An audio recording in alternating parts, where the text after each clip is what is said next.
दोस्तों, पुराने समय की बात है। भगवान भोलेनाथ के मंदिर परिसर में लगे एक पीपल के पेड़ पर चिड़ा और चिड़िया का एक जोड़ा रहा करता था। रोजाना मंदिर में भगवान शिव की सुबह शाम पूजा अर्चना हुआ करती थी। जैसे ही मंदिर की घंटी बजती, चिड़ा और चिड़िया भी तत्काल मंदिर में पहुंच जाते तथा अपनी संपूर्ण श्रद्धा और आस्था से भगवान की भक्ति में लीन हो जाते। भक्ति भाव से गुंजायमान मंदिर का सौम्य वातावरण उन पक्षियों को अद्भुत सुख और खुशी देता था। इसी मंदिर के बाजू में एक पुराने मकान में एक बूढ़ी माई रहा करती थी। बूढ़ी माई के कोई संतान नहीं थी। पति के गुजर जाने के बाद पिछले कुछ वर्षों से वह अकेली ही इस घर में रहती थी। बुढ़िया माई बड़ी दयालु और उदार स्वभाव की थी। वह रोजाना अपनी छत पर पक्षियों के लिए दाना डालती और उनके लिए पानी रखा करती थी। दोस्तों, चिड़ा और चिड़िया भी प्रातःकालीन शिव आरती के बाद मंदिर से उड़कर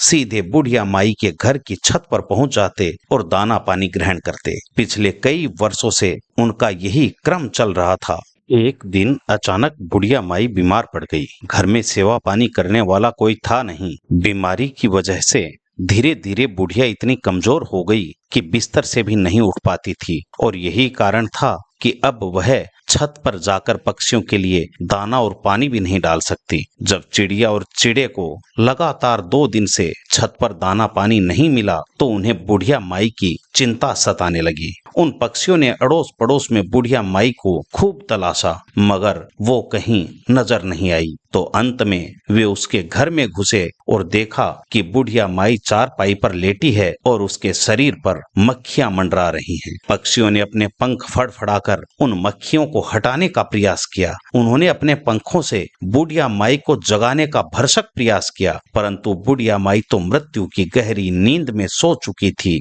भला कैसे उठती। पक्षी समझ चुके थे कि बुढ़िया माई अब नहीं रही।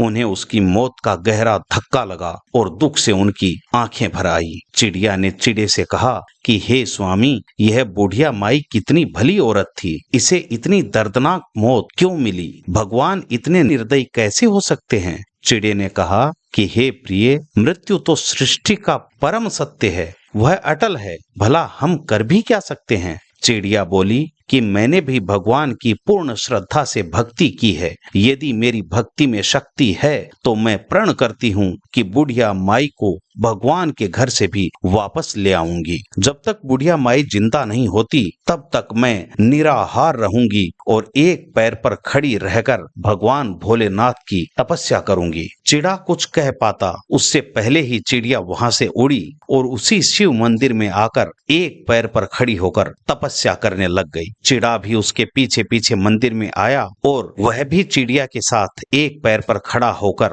साधना करने लगा। वक्त बीतता गया पर दोनों पक्षियों ने हार नहीं मानी। आज चौथा दिन था। दोनों पक्षी शक्तिहीन हो चुके थे, परंतु अपने संकल्प से डिगे नहीं और अटल भाव से ईश्वर की साधना करते रहे। नन्हे पक्षियों की इस निस्वार्थ तपस्या ने भगवान भोलेनाथ को साक्षात प्रकट होने के लिए बाध्य कर दिया।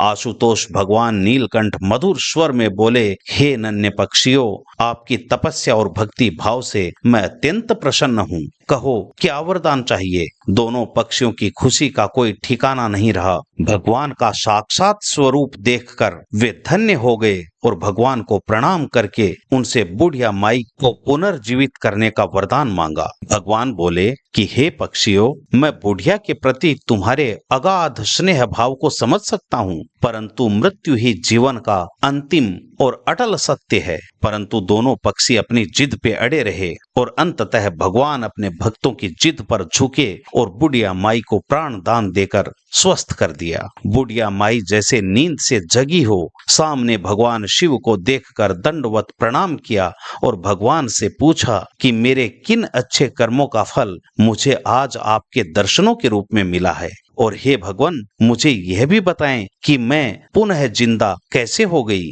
शिव बोले कि हे बुढ़िया माई, तुम्हारा पुण्य कर्म तो यह था कि तुम रोजाना पक्षियों को दाना पानी दिया करती थी, और तुम्हारे पुनर्जीवित होने का कारण ये दो नन्हे चिड़ा और चिड़िया हैं, जिन्होंने अपने जीवन भर की भक्ति का पुण्य प्रताप तुम्हें दे दिया। सभी को आशीर्वाद देकर भगवान भोलेनाथ अंतर्धान हो गए। बुढ़िया माई को जीवित देख दोनों पक्षी खुशी से झूम उठे। बुढ़िया ने कहा कि हे पक्षियों, तुमने ही मेरे प्राण बचाए हैं। अब मैं निवेदन करती हूँ कि तुम मुझे अकेला छोड़कर कभी मत जाना। दोस्तों, बुढ़िया के पुनर्जीवित होने की खबर लोगों में फैल गई। प्रत्येक दीन दुखी अपनी पीड़ा लेकर बुढ़िया माई के पास आने लगे। बुढ़िया माई उनके नाम से भगवान शिव की सेवा कर देती और उन लोगों का कष्ट दूर हो जाता। बुढ़िया माई की प्रसिद्धि सर्वत्र फैल गई। अंततः कई वर्षों बाद उसी घर में बुढ़िया माई ने चिड़ा और चिड़िया के साथ समाधि ले ली। दोस्तों, उसी स्थान पर बुढ़िया माई का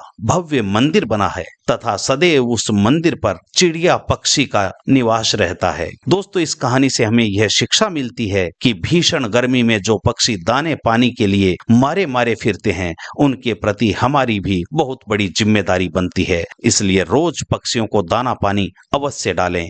इसका पुण्य आपके परिवार को प्रत्येक संकट से दूर रखेगा तथा भगवान भोलेनाथ की कृपा दृष्टि सदैव आप और आपके परिवार पर बनी रहेगी। दोस्तों, इसी तरह की मोटिवेशनल कहानी सुनने के लिए हमारे चैनल को सब्सक्राइब तथा वीडियो को लाइक और शेयर जरूर करें। बहुत बहुत धन्यवाद। जय भोलेनाथ।